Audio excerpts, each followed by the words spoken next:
तद्धयनानि आगम में कहा गया है। अनुशासन मोवायम दुक्कड़स्य चोयणम हियम तम मन्नए पन्नो वेशम होई असाहुनो। अनुशासन एक उपाय है। अनुशासन स्वयं का स्वयं पर तो होना ही चाहिए, निज पर शासन फिर अनुशासन। दूसरों पर अनुशासन करने के लिए एक अर्हता, मुख्य अर्हता यह है कि स्वयं पर आदमी शासन करे।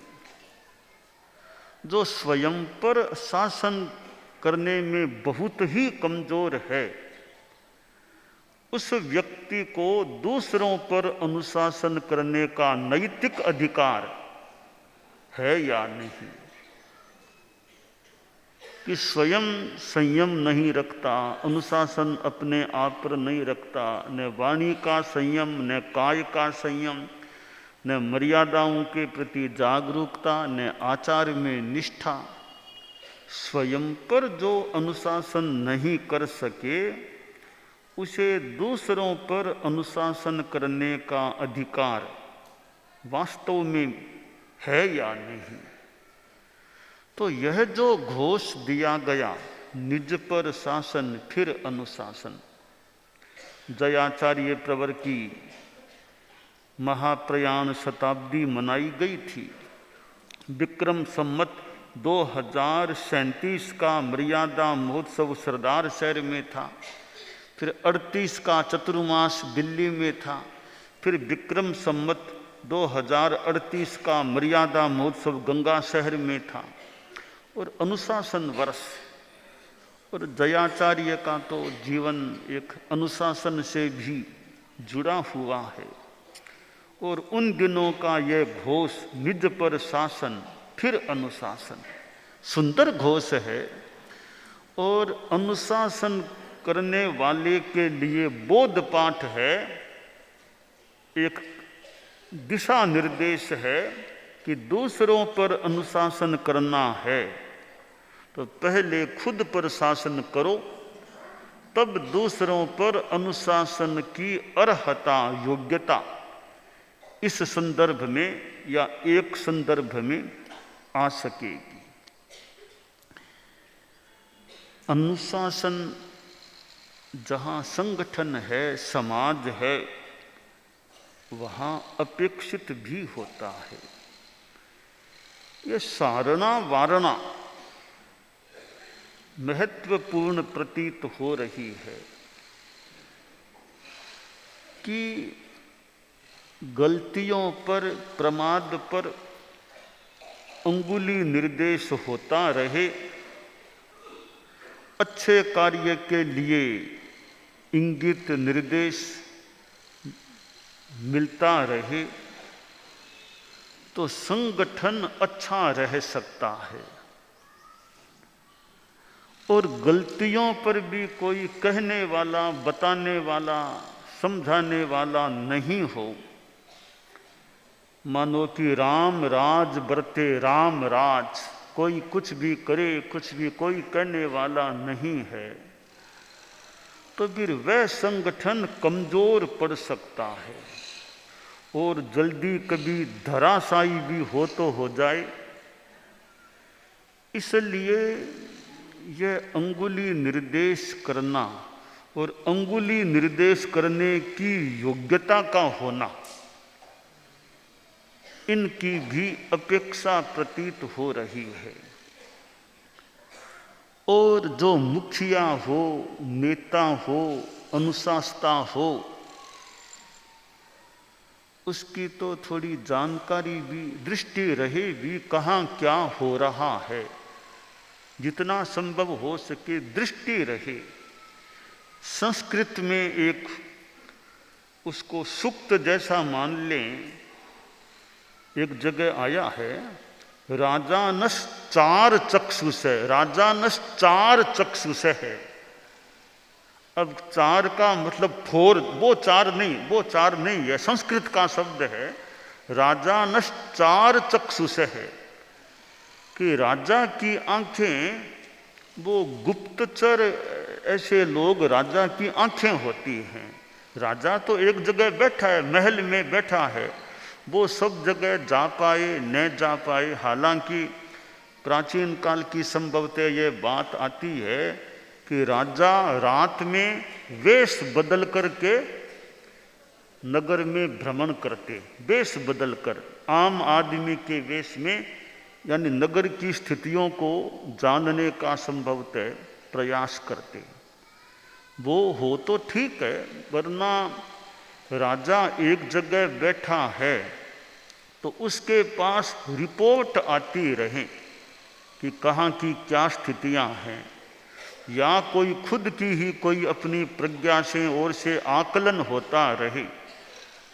किसी रूप में जानकारियाँ राजा की या मुखिया के पास आती रहे तो उसके अनुसार निर्देश, आदेश, सारणा, वारणा का यथोचित प्रयास भी किया जा सकता है। तो राजानस चार चक्षुष है। पहले कई बार मैंने देखा, संभवतः गुरुदेव तुलसी के समय और कि वो कोटवाल मुनि जी होते, कोटवाल मुनि जी। तो कभी गुरुदेव के पास जानकारी आती रहे, एक संत क्या कर रहे हैं, जैसे रात को चितारना करते हैं, क्या करते हैं, वो थोड़ी रिपोर्ट आती रहे, तो वो मुनि जी की भी थोड़ी रिपोर्ट मिलती रहे कैसे क्या हो रहा है। तो वो एक तरह से चार चक्षुष वाली ही कुछ अंशों में या पूर्ण अंशों में बात हो सकती है। तो किसी रूप में की रिपोर्ट, वस्तु स्थिति की जानकारी होती रहे, तो उसके अनुसार संशोधन, प्रयास जो कुछ करना हो, निर्देश, आदेश, कार्रवाई जो भी, कि वो हो सके। तो अनुशासन करने वाला भी पहले स्वयं का शास्ता बने, फिर दूसरों का अनुशास्ता बने, तो बढ़िया बात हो सकती है। और अनुशास्ता को भी तेजी आ जाए, अनावश्यक तेजी आ जाए, अनावश्यक किसी को दंड दे दिया जाए, अनावश्यक उलाहना दे दिया जाए। किसी साधु को मुखिया अनावश्यकी जल्दबाजी में तेजी से उलाहना दे दिया, गलती वो है ही नहीं। वो साधु बड़े विनय भाव से हाथ जोड़कर विनम्रता से व्यवहार कर रहा है, यानी उलाहने को झेल रहा है, जबकि उलाहना देने वाला अनावश्यक बोल करके तेजी में आया है। तो मानो उस क्षण में, उस समय वो साधु तो बड़ा बन रहा है, अनुशास्ता थोड़ा छोटा हो रहा है। क्योंकि साधु तो इतनी विनम्रता कि बिना गलती होने पर भी विनम्र है। अनुशास्ता ने ध्यान नहीं दिया और जल्दबाजी में तेजी आगिर उलाहना दे दिया, तो उस क्षण में अनुशास्ता थोड़ा छोटा हो रहा है, वो शिष्य साधु बड़ा ऊंचा हो रहा है। एक प्रसंग मुझे लाडनू का याद आ गया। मैं तो बच्चा बाल मुनि था, छोटा ही था। गुरुदेव तुलसी वो साधियों का अभी सेवा केंद्र है, वहाँ विराजते थे। पुराने जमाने में मेरे देखने में भी गुरुदेव, बाद में तो जैन विश्व भारती और भी लाडनू में मकान, एक समय में गुरुदेव तुलसी वो सेवा केंद्र के मकानों में प्रवास होता, संत लोग वहाँ रहते थे, तब शादियाँ वो खाली कर देती संभवतः। तो ये विक्रम संवत 2000 कोई 32 की या 32 के आसपास की बात है, कोई मर्यादा महोत्सव का समय होगा। तो वहाँ विराजे थे संत लोग, वहाँ न्यारांग के और के भी वहाँ आए थे। तो एक बार पश्चिम रात्रि में गुरुदेव वहाँ वो तिबारासा है सेवा केंद्र की हवेली में, वहाँ सुबह के समय वो संत लोग बैठ जाते अरत बननार। वो गुरुदेव सर्दी में मोटा कंबल ओढ़ या कांबड़ा ओढ़ करके रियों विराजे थे। तो गुरुदेव ने एक संत को, मुनिश्री को याद किया, वो आए। मैं नाम बताऊं, मुनिश्री केसरी चंदी, केसरी चंदी स्वामी, पचपदरा वाले थे वो, केसरी चंदी स्वामी नाम होगा। पेंटर साहब के भाई थे। पेंटर साहब दुली चंदी स्वामी के वो बड़े भाई होते थे। कुल 3 भाई थे। सबसे बड़े तो केसरी चंदी स्वामी, नंबर 2 में दुली चंद स्वामी, नंबर 3 बादलमल स्वामी। वो 3 यूँ मुनि विनीत कुमार जी के ये बादल परदादा, दादा परदादा होते थे। तो वो केसरी मल स्वामी, जो भी नाम। तो गुरुदेव ने उनको यूँ याद किया कि वो आगे आए। वो गुरुदेव से भी दीक्षा पर्याय में बड़े होते थे, दीक्षा पर्याय में बड़े थे। तो वो एकदम गुरुदेव विराजे, वो यहाँ निकट पहुँच गए। तो गुरुदेव के पास कोई शिकायत या क्या पता क्या बात, थोड़ा उनको फरमाया। उन्होंने, मुझे याद आ रहा है वो दृश्य, जो विनय भाव से भूल हो गई, भूल हो गई, विनय भाव से यूँ। तो गुरुदेव थोड़ा उलाहना और दिया। वो दिन बीत गया। संभवतः अगले दिन की बात होगी, फिर वो पश्चिम रात्रि का वो समय हुआ और संत और आए। तो गुरुदेव ने फरमाया कि केसरी चंदी स्वामी, मैंने इनको कल कहा था, पर इनकी गलती का कोई प्रूफ नहीं है, इनकी गलती का कोई प्रमाण तो है नहीं, मिला नहीं। तो मैंने इनको कह दिया था, अब मैं इसका प्रायश्चित लूँगा।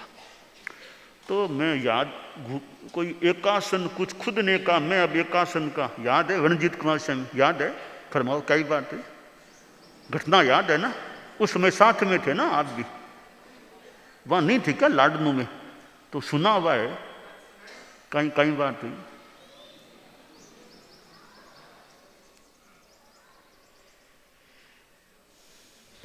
मूल घटना ये थी कि प्रातः काल वो गर्म पानी अर्घा रहे थे और चंपालाल जी स्वामी उधर से जा रहे थे। उन्होंने सोचा कि चाय लेके आ गए हैं और बिना मालूम किए ही चाय पहुंच गई है।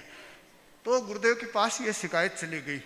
बाद में जब सारी बात की जानकारी गुरुदेव को प्राप्त हुई तो गुरुदेव ने कहा कि ये मेरी जानकारी के अभाव में ऐसा हुआ है, तो मैं इसका प्रायश्चित स्वयं वहन करूँगा। और बहुत अनुनय विनय किया, पर गुरुदेव ने फिर एकासन ली। तो अब मैं इस घटना को दिमाग में लाता हूँ, इस घटना को, तो मैं सोचता हूँ कि ये मुनिश्री की भी महानता, कि उन्होंने, मुझे दृश्य याद आ रहा है, वो एकदम सामने गोदी यहाँ वंदना की मुद्रा में ऐसे विराज गए केसरी, और यहाँ बहुत विनय भाव से भूल होगी, यहाँ विनय भाव से यूँ बोल रहे थे। अब यह तो मैं मुनिश्री की महानता मान, यानी मैं कहने शिष्य भी महान है, शिष्य की महानता, कि वे बिना गलती के भी लगे उला तो भी वो विनय भाव रख ले, ये महानता है, धन्य है ऐसे शिष्यों को। तो बिना गलती उलाहना मिले तो भी विनम्रता रख लेते हैं। ये तो मुनिश्री की महा, और दीक्षा में बड़े, गुरुदेव से दीक्षा पर्याय में बड़े, पर विनय भाव में मानो कोई छोटा साधु यूँ बैठा हो, ऐसे वो विनय भाव से मुझे याद जितना आ रहा है।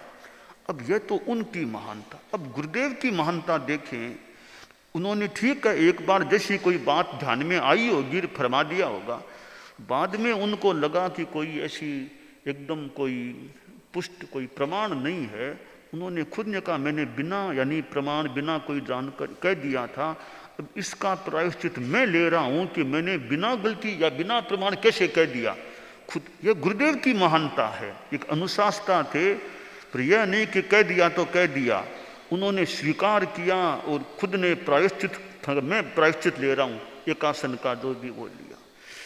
तो वे शिष्य महान। और उस जब कोई बिना गलती उलाहना दे दे, तेजी आ जाए, बिना गलती तेजी में डांट दे, और शिष्य एकदम जानता है गलती मेरी है नहीं, तो भी विनय युक्त भावों में है, वह शिष्य तो महान है, बड़ा है वैसे, कि बिना गलती भी विनय का प्रयोग कर रहा है। तो अनुशासन एक उपाय है, कि अनुशासन किसका उपाय है, कि इसमें एक तो विकास हो सकता है, गलतियों का निवारण, दुष्कृत का, पाप का एक निवारण भी होने की संभावना होती। इसलिए अनुशासनता को यूं निश्चिंत नहीं बैठना चाहिए कि होता है ऐसा होता है। अब जहाँ लगे कि यहाँ कहना अपेक्षित है, यहाँ कुछ करना अपेक्षित है, तो वहाँ वो भी करना चाहिए। कि वहाँ भय नहीं होना चाहिए, तो वो अर्हता है कहने की। कि भय नहीं है, जरूरत है कहने की। हाँ, शांति से कहो, कोई गुस्सा करना आवश्यक नहीं, गुस्सा तो हो जाने तक बचना चाहिए, शांति से कहो, पर कहने की हिम्मत तो होनी चाहिए। वो भी एक शक्ति है कि कहने की हिम्मत भी हर किसी में शायद नहीं हो सकती, तो वो होना अच्छा है कि गलती है तो कह सकते हैं। और एक को कहा जाता है तो कईयों को जानने की, प्रेरणा लेने की, सावधान होने की एक स्थिति कईयों की बन सकती है।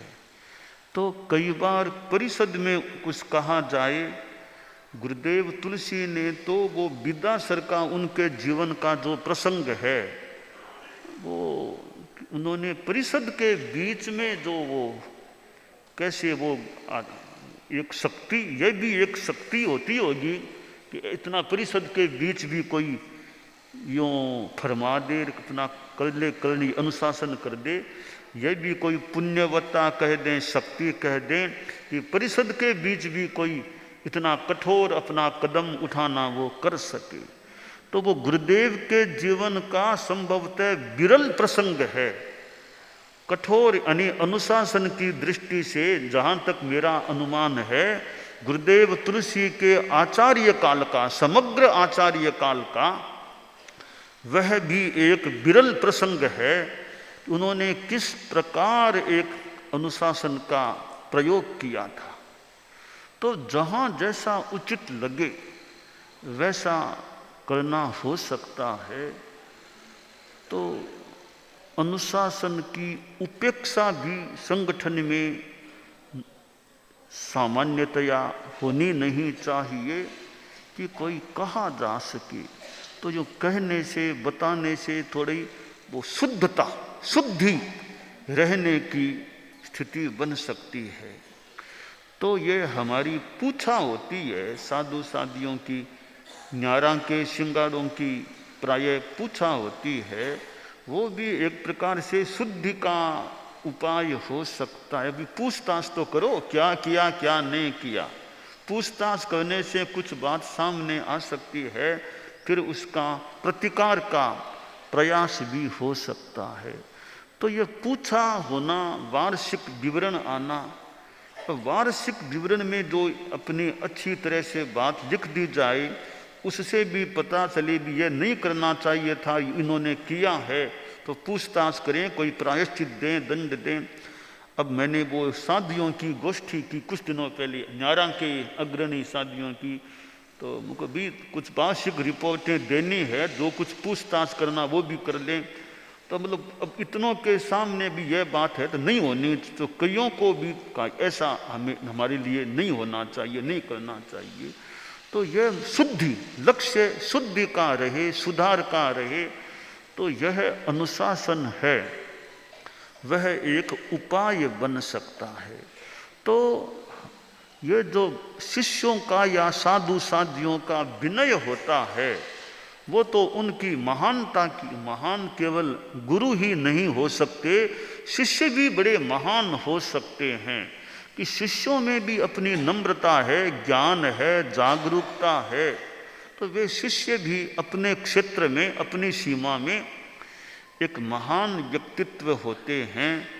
तो यह बड़ी बात है कि बिना गलती का उलाहना मिल जाए तो भी साधु साध्वियाँ विनम्रता का परिचय दें, वो आवेश न करें और शांति रखें, विनय पूर्ण व्यवहार रखें। यह साधु साधियों की महानता मानी जानी चाहिए। इनकी कितनी महानता है कि बिना गलती भी गुरु के उलाहने को वे सहन कर लेते हैं। तो यह अनुशासन जो बताया गया है, कि एक यह उपाय है। कोई गुस्से में आकर डांटना सब जगह जरूरी नहीं है। बड़ी शांति से भी काम हो सकता है, बड़ी शांति से कहा जा सकता है। कहीं कोई तेज, कहीं जो कुछ करना पड़े, बाकी शांति से भी आदमी काम कर सकता है। और बाकी तो अनुशासता की अपनी शैली है, अनुशासता का भी अपना महानता, उनका चिंतन, उनकी गहराई भी हो सकती है अनुशासता की। किसको किस तरह से कह रहे हैं, किसको कुछ भी नहीं कह रहे हैं, किसको थोड़ा साफ कह भी दें, तो वे अनुशासता का अपना चिंतन। किसको एकदम कुछ भी नहीं, खास कुछ नहीं कहना, और एक ही स्थिति में किसी को कुछ भी नहीं कहना खास, या किसी को थोड़ा उलाहना या जागरूक रहने का संदेश देना। तो यह अनुशासता की भी कई कई अनुशासता हैं कि गुरु हैं और अनुशासता हैं, तो उनका भी अपना कोई गहरा चिंतन, गूढ़ता भी उनके चिंतन में हो सकती है, जिस गूढ़ता को सारे समझ भी न पाए, सारे उस गूढ़ता को समझ भी न पाए कि यह निर्णय क्यों किया। हालांकि कहीं करने में कोई भूल भी हो तो हो जाए, और कहीं निर्णय के पीछे गूढ़ता भी हो सकती है जिसका आकलन हर कोई व्यक्ति न भी कर सके। तो यह अनुशासन जो एक उपाय है, और अनुशासन न केवल धर्म संघ में, राजनीति में भी अनुशासन चलता है, सरकार में भी अनुशासन है, न्यायपालिका होती है, यह सब अनुशासन है। और कितनी सुंदर व्यवस्था है कि न्यायपालिका, कार्यपालिका, विधायिका, नियम भी बनते हैं, नियम का पालन कराने का प्रयास हो, गलती होने पर दंड भी हो। तो इसके बिना कोई राष्ट्र, कोई संगठन है वो सुचारू रूप से चल सके, इसमें प्रश्न चिन्ह पैदा हो सकता है। इसलिए यह न्यायपालिका है, दंड संहिता है, कि उसका भी अपना बहुत महत्व है। न्याय देने वाले, दंड देने वाले कितने गहरे हों और कितने निष्पक्ष हों, और कितने साहस वाले भी हों। अब न्यायाधीश कोई है तो न्यायाधीश में निष्पक्षता भी हो, न्यायाधीश में खुद का विवेक और ज्ञान हो कि किस गलती पर कौन सा दंड दिया जाए। तो न तो प्रलोभन का प्रभाव पड़े न्यायाधीश पर, न कोई भय हो, निष्पक्षता का भाव हो, या खुद की सूझबूझ, विवेक और विधि विधान का ज्ञान हो। फिर न्यायाधीश जो निर्णय देता है वो निर्णय बहुत अपने आप में महत्वपूर्ण भी हो सकता है। अब न्यायाधीश निर्णय देता है, मान लो दो पक्ष हैं, एक इधर वाला पक्ष है, इधर दूसरा पक्ष है। अब न्यायाधीश ने अपने विवेक से, अपने ज्ञान से, निष्पक्षता से, निर्लोभता से, निर्भयता से निर्णय दे दिया है। अब वो निर्णय एक पार्टी के तो अनुकूल पड़ रहा है, दूसरी पार्टी के प्रतिकूल जा रहा है।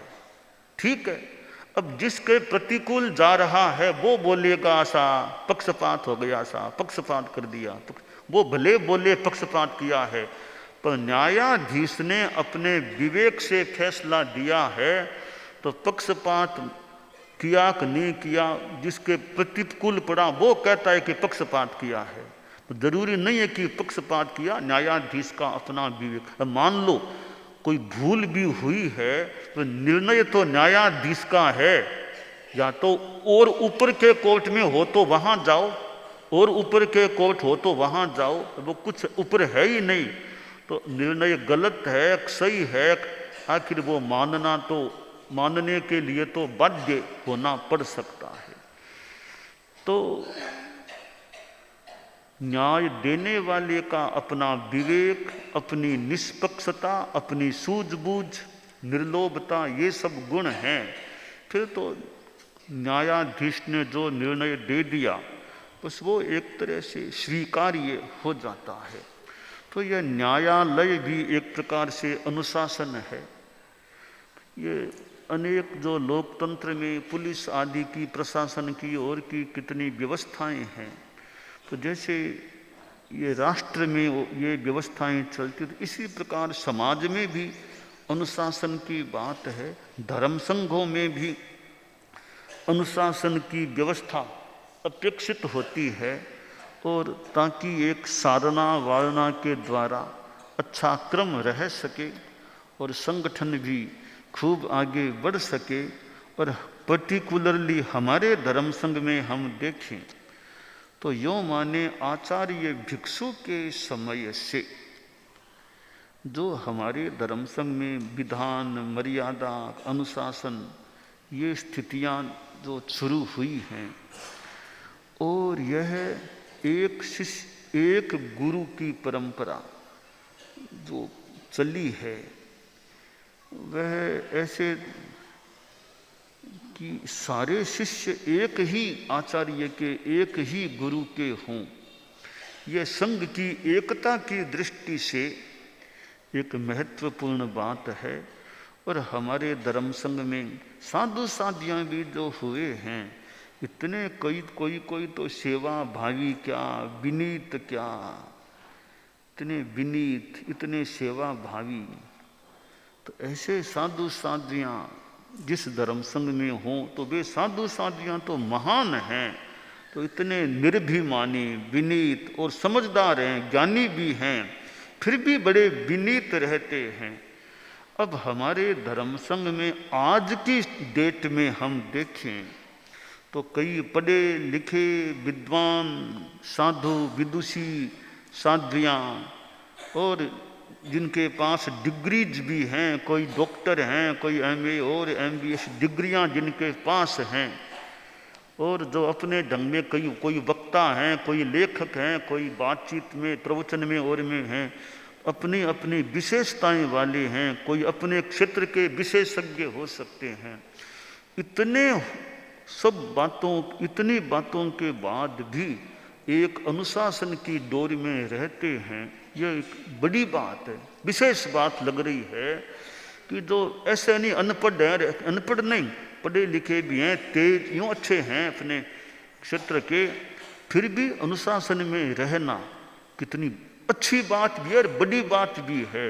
वो हमारे धर्म संघ में काफ़ी सहजतया यह स्थिति चलती आ रही है कि वो एक तो सामान्य ठीक है, पढ़े लिखे, एक पढ़े लिखे हैं, विद्वान हैं, वक्ता हैं, बातचीत में चतुर हैं, दक्ष हैं, फिर भी एक अनुशासित रूप में विनय भाव से रहना, एक आज्ञा के अंदर चलना, यह हमारे धर्म संघ की संभवतः एक खासियत या अच्छी बात या एक विशेषता के रूप में मानी जा सकती है।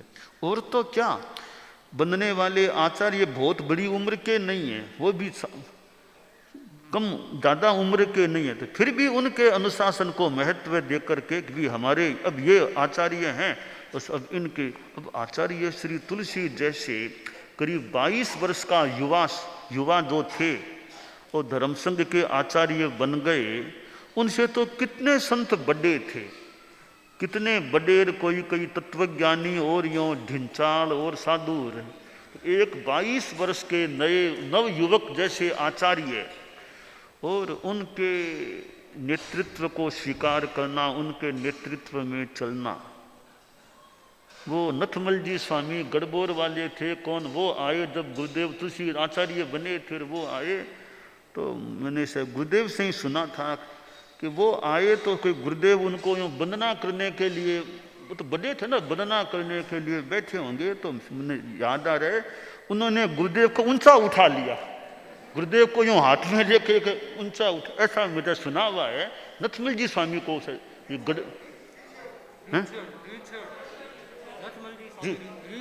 रिंछेड़ के थे, तो क्या वो बड़े थे, गुरुदेव आए तो गुरुदेव भी वंदना करने विराजे होंगे, तो उन्होंने यूँ हाथों में लेके उठा लिया कि हमारे बाल आचार्य यही आकर के हैं।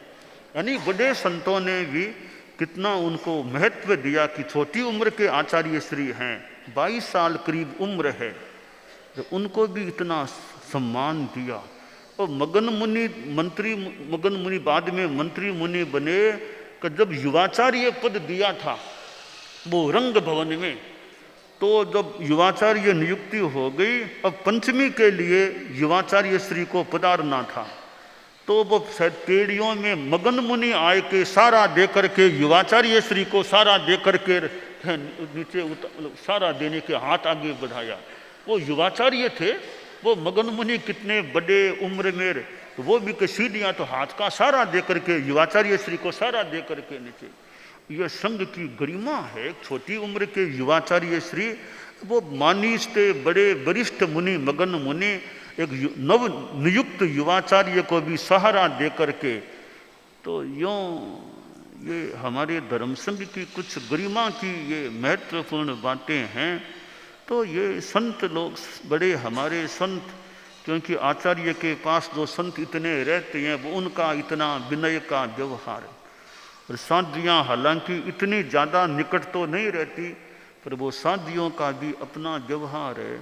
अब कभी आचार्य नीचे उतरे, साध्वी प्रमुखा जैसे कंबल लेकर के नीचे बिछा देंगे आचार्य, मतलब साध्वी प्रमुखा। और अब कनक प्रभा जी भी थे, मान लो कनक प्रभा जी गुरुदेव तुलसी के पास भी रहे थे, आचार्य महाप्रज्ञ जी के पास बाद में रहे, फिर हमारे पास भी रहे। तो इतने बड़े थे वो, तो मेरे से तो दीक्षा में भी बड़े, 14 साल तो करीब मेरे से दीक्षा में बड़े थे, 21 वर्ष करीब मेरे से उम्र में बड़े थे वो कनक प्रभा जी, माँ सती जी। पर वो उनका भी अभी अब महाश्रमण जी आचार्य हैं, तो वो फिर वो अपना व्यवहार एक उसी मतलब एकदम अपना विनय का जो परिपाटी व्यवहार है। तो ऐसे हालांकि साधियों में तो सामान्य बात है, बड़ी बड़ी उम्र की साधियाँ, उनका अपना विनय का और का। पर कनक प्रभा जी तो एक साध्वी प्रमुखार, मैं उनके सामने उम्र में भी छोटा, दीक्षा में भी छोटा, तो भी उन्होंने अपना एक सम्मान विनय वो क्रम का दो। तो ऐसे हमारे साध्वी समुदाय, हालांकि संत तो फिर भी थोड़ी यूँ बात भी, साधियाँ तो कई तो इतनी थोड़ी संकोचशील सी कि वो ज़्यादा बोलना भी आचार्य से क्या बात करना, दो फिर ज़्यादा वो तर्क या बोलना भी कई बडेरी जो पुरानी वो साधियाँ भी। वो श्रुत यशा जी जैसी साध्वी एक बार कोई बात चली, मैं कहा श्रुत यशा जी तो थोड़ी तेज होगी, थोड़ी यहाँ पढ़ी, यहाँ आगम में पढ़ी, तो वो थोड़ी तेज है। कोई बात चली तो मैंने कहा डर तो नहीं लगता होगा ना, डर और तो क्या बोला फिर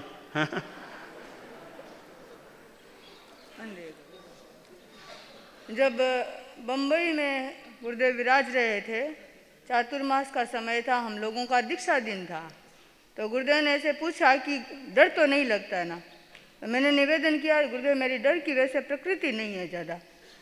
तो कहा कि किसी चीज़ का डर नहीं लगता है, कोई ज़ोर से बोलता है तो, ऐसे कई प्रश्न पूछे। फिर मैंने लास्ट में कहा, मैंने कहा गुरुदेव एक चीज़ का बहुत ज़्यादा डर लगता है मेरे को। तो गुरुदेव ने पूछा किस चीज़ का? मैंने कहा गुरुदेव की नज़र यदि कड़ी हो जाए तो उसका बहुत ज़्यादा डर लगता है। तो हमारे मुनि प्रवर हैं, संत हैं, वो तो मान लो फिर भी बड़े हैं थोड़े, तो कोई बात भी, हालांकि बड़े संतों का भी जो मैं कई बार देखता हूँ, पहले भी देखा गुरुदेव के समय में भी देखा होगा और बाद में भी, कि वो ठीक है पुरुष पात्र है, आचार्यों से भी दीक्षा में बड़े, थोड़ा वो यूँ बात अच्छे ढंग से कर ले, तो बड़े होने पर भी कईयों में जो विनय का व्यवहार, उम्र में आचार्य छोटे हैं, दीक्षा में छोटे हैं, उनके पास टाबर की तरह रहे हुए हैं, फिर भी कई बड़े संत भी अपने की ये आचार्य तो इनका सम्मान मान विनय और रखने का और का। तो यह एक हमारे धर्म संघ में जो काफ़ी अंशों में जो चल रही है कि साधियाँ भी बड़ी बड़ी, और साधियाँ तो थोड़ी संकोचशील भी, कई के वो ज़्यादा बोलती भी नहीं है। कई साधियों से तो 12 महीनों में कोई 5 बार भी बात का काम पड़ता है कि नहीं पड़ता है। मर्यादा महोत्सव में आए तो कईयों से तो बस पूछा हो गई, इसके अलावा कोई व्यक्तिगत बात का भी काम पड़ता कि नहीं पड़ता आपने, फिर भी वो अपने ढंग से है कि इनसे कम काम भी नहीं पड़े विशेष बात का। फिर भी शादियों का भी आजकल हालांकि शिक्षा का भी विकास हुआ है आज वर्तमान में, तो हमारे धर्म संघ में ये अनुशासन, विनय और ये शिष्यों की महानता मानता हूँ मैं तो, कि वो विनय का इतना व्यवहार करते हैं, पढ़े लिखे दीक्षा में बड़े ऐसे होते हैं, फिर भी वे जो एक कि दीक्षा में छोटे तो मान ले, दीक्षा में बड़े हैं, वो भी इतना विनय का और का व्यवहार रखें। तो ये हमारे साध्वी प्रमुख का विश्रुत विवाद जी, इधर साध्वी भैया तो हालांकि बहुत छोटी है, ये तो वह तो बहुत छोटी, मतलब मेरे द्वारा ही मतलब यूँ साध्वी दीक्षा दी गई थी, तो ये तो इनको तो थोड़ा छोटा, साध्वी प्रमुखा जी हैं तो यूँ तो उम्र में तो मेरे से बड़े ही हैं, उम्र में तो मेरे से बड़े ही हैं, दीक्षा पर्याय से हालांकि मेरे से छोटे हैं, दीक्षा मेरे बहुत इनकी बाद में हुई है, पर यूँ साध्वी प्रमुखा जी भी हैं तो यहाँ कई बार देखता हूँ कोई बात पूछना, ऐसा कर लें क्या, ऐसा कर लें क्या, साथियों को बताना है पहले आप ऐसा करें, तो बात पूछना कि पहले पूछ के फिर बताऊँ मैं क्या। तो जैसे कनक प्रभा जी थे तो मैं गुरुदेव से पहले पूछूंगी क्या करना, तो इस विशुद्ध विवाह जी के यह बात पहले मैं आपसे पूछ लूँ, यह ऐसे कर दें क्या, ऐसे, यानी जो भी ये मतलब एक भी बिना पूछे कोई न हो जाए, तो ये तो अच्छा है भी अपना जो परंपरा है उसके है ना, कि साध्वी प्रमुखा जी, साध्वी वरिया तो खैर वो तो है ही एकदम उम्र से भी छोटे हैं, वो तो साध्वी प्रमुख, तो ये हमारी विनय की और की जो परंपरा है। हाँ हाँ फरमा अच्छा फरमा दो। कभी कभी हम साध्वियों के मन में जिज्ञासा होती तो हम साध्वी प्रमुखा श्री जी के पास में जाते और हम पूछते कि महाराज हम ये काम कर लें क्या, तो साध्वी प्रमुखा श्री जी हमें प्राय यही कहते थे कि नहीं ये तो नया कार्य है, मैं तो अपने मन से नहीं बताऊंगी, मैं तो गुरुदेव से पूछ के बताऊंगी। तो कभी कभी साधियाँ ये भी कह देते कि महाराज ये तो छोटा सा काम है, इसमें आप ही बता दो, गुरुदेव को क्यों मेहनत दो। प्राय महाराज यही कहते कि नहीं मैं गुरुदेव से पूछे बिना नहीं काम करूँगी। तो गुरुदेव मैं भी बड़े महाराज के पास में ही रहती थी, आसपास में रहती थी, महाराज के व्यवहार को देखती थी और उनके पास में मैंने जो देखा मैं उसी का अनुकरण करने का प्रयत्न कर रही हूँ। तो ये आज का जो आगम का जो है कि अनुशासन एक उपाय है, तो ये अनुशासन और आचार्य अनुशासता होते हैं मान लो, तो उनके अनुशासन को जो मानते हैं, माने तो अनुशासता का क्रम चलेगा, कोई मानेगा नहीं तो अनुशासन भी कैसे क्या। तो आचार्यों का अपना अपना क्रम और फिर अनुशासन मानने वालों का विनय होता है, तब वो एक संगठन का क्रम अच्छा रह सकता है।